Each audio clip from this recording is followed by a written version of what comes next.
Okay, while you're making up your mind, can I put a question to all three of you? One of the big issues that obviously is facing the whole digitization industry is collaboration, and particularly in construction in Ireland. How in actual fact is the process going to be kicked off to actually try and get this all formalized so that it's actually codified rather than at present just relying on interpersonal relations? I think I'm drawing the short straw here. A good suggestion for our staff there earlier from the lads that were interviewed. There's no sausage rolls in our canteen for the digital designers going forward. Okay. They need to be up to speed. Yeah. Sorry, the question was, what do we do to improve collaboration? In Ireland, we've a very siloed industry. So you have to address that to have collaboration. And siloed in the context of each profession is separate. We have a procurement system, particularly public procurement, that's rigid and requires lump sum pricing and so on. Collaboration requires flexibility, requires agility, and collaboration does not involve every time you look at something achieving savings. In fact, the reality is it's often the opposite, because the client or employer starts out with an idea for a project or a concept. That concept is developed. There are things added and there are things taken away. Things taken away result in savings. The things that are added generally increase costs. And the bigger picture here is that over the life cycle of an asset, and everything we do ends up being an asset ultimately. If you look at the life cycle, the question is, can you get better value by 5, 10, 15, 20% life cycle cost reduction? And the answer appears to be that in construction of a reasonable scale and infrastructure of a reasonable scale, we definitely can. And to do that, we have to work to common standards, whether we like it or not. We're going to have to share models, and we're going to have to overcome the practical difficulties to doing that.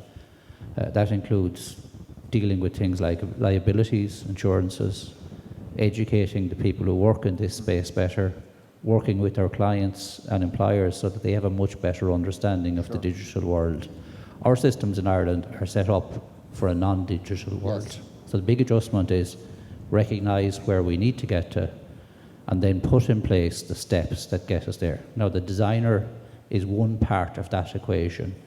The constructor currently is another, the employer is another, the operator is another. They have to be singing off the same hymn sheet. And how that is done is basically behavioural change within the industry and within the organisation. Could I just ask Sandra, when do you think the whole IoT industry, and which is probably mostly industry rather than construction, when in actual fact are they going to establish a value for the IP that you're getting from searching databases of performance? You mentioned that you can buy models, but you use the word buy, and I think, Jerry, you applied the same monetizing. What is to say, are people willing at present to buy models, in your experience? So the first thing that I would say is that the topic that I talked about today is pretty recent for us. We know that there are competitors looking at it as well. So it's not something that's being used across the board. So we are very much at early stages. Cost is a major factor. So the opportunity for a new revenue stream is appealing. But I think we probably need to do a bit more work to delve deeper and to identify exactly what the inhibitors are. It is cost, it is time, it is expertise. And certainly, you know, the topic of IP is probably another factor that we actually need to include that maybe we haven't considered. One of the things that I know that we have discussed is that where, as part of the tool, you would be able to report essentially somebody trying to sell your IP.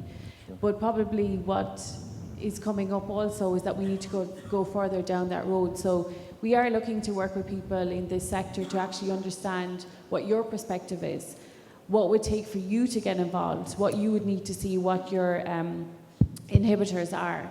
And we can only look at it from our perspective, our customer's perspective. So I think this is a starting point. Yes. And there's probably a bit more work to do here. Thank you. I see there's a question from the floor here. Yeah, just one quick. Actually, we're very keen to finish on time at 10:30 because we have to split this room. But I've got one quick question. Maybe is to Jerry. Maybe a succinct response would be good. But I really enjoyed your presentation. But you made one interesting comment about the National BIM Council. You said we don't know what's going on. So picking up on that point is, do we have a problem with optics here? As to what the state are going to do around the roadmap digitalisation. Do you see that firsthand? I suppose I can only speak from my own perspective and my personal knowledge. I'm not involved in the BIM Council, but what I would say is the people here and some of our leading companies, software suppliers, consultants, contractors, are way ahead of where the state needs to be in terms of addressing these issues. So the BIM Council, to me, and I'm sitting remotely from it, they're invisible. I don't see any drive forward. If we're going to be productive, work in partnership, and partnership and collaboration are keys in this, we really need to see the recognition that Ireland is a digital country. We have a very high-tech industry, we have very strong software industry, we have the world champions in skills have just been on the stage, and yet there are elements of our systems that are almost handicapped. So in the private sector, the type of stuff that was talked about is becoming the norm. In the public sector, in the public funded infrastructure area, it's not yet happening. It's being talked about, but it's not a real requirement. It's not a qualification requirement, it's not a participation requirement in many of the significant investments. And I would like to see it become a core requirement. If you're doing a project under the National Capital Plan, something like that, that the requirements are very clear. Build it in the digital environment, build the digital twin, optimize it, look at the life cycle, and recognise the fact that in doing things smartly, you don't always spend less up front. I think there's a lot of nonsense goes on, work in this space and it'll be cheaper. It isn't to start with, but over time and over a project life cycle, you really do gain, and it's applicable. Good. Any other question from the floor? One final question, and then you'll have to... We're getting the last minute's value out of you here. Hello, I'm Akanksha, a PhD student under Avril at TU Dublin. I'm really thankful to Alan and TU Dublin for having me here. I have a question to all three of you. RSP did a project in point cloud scanning for a warehouse, wherein you simulated the whole warehouse environment. And in IBM, you pressurize that you focus on developing O&M solutions, and your clients request for solutions towards O&M side of their operations. So when we talk specifically about warehouses, within warehouses, the life cycle costing actually is impacted how the supply chain is managed within the warehouse. And to simulate that, apart from the BIM model, you also require to simulate the discrete events happening inside it. So does IBM understand that requirement, and does RSP know that this is something that could impact eventually on the life cycle costs? Sorry, it's not me. Okay. I think I think the question that you're asking is how far do you go with actually scanning a warehouse? Yes, exactly. On the RSP side, do you need to take the people who are operating it and how they behave into account as well? I think that, Sandra, exactly. you might have one short comment on that, because it's very, very much an operational question. Yeah, and so our product traditionally for Maximo is around, manufacturing, and it is logistics. It's car manufacturers, so it's not exactly the same in terms of warehouse, but they're people in production who are doing their job, and the principles of it really are the same. Obviously, it's much harder to simulate an environment if you have people in that environment working, but actually the manufacturing sector, and I think it was, I forget his name, sorry, the guy that came directly after me, he was talking about Toyota. The manufacturing, Paddy, sorry, beg your pardon.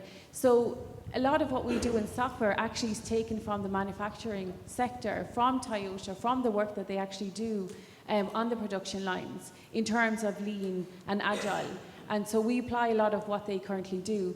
There's no reason that warehouses can't be different. I think it may require a different approach to it, but when we talk about, when we talk about the 3D scans, etc., there's no reason that that can't be done. It probably operationally takes a bit more logistics in terms of shift changeover and how much time is required, etc., making sure that there's no downtime, because your downtime affects your production, which affects your revenue.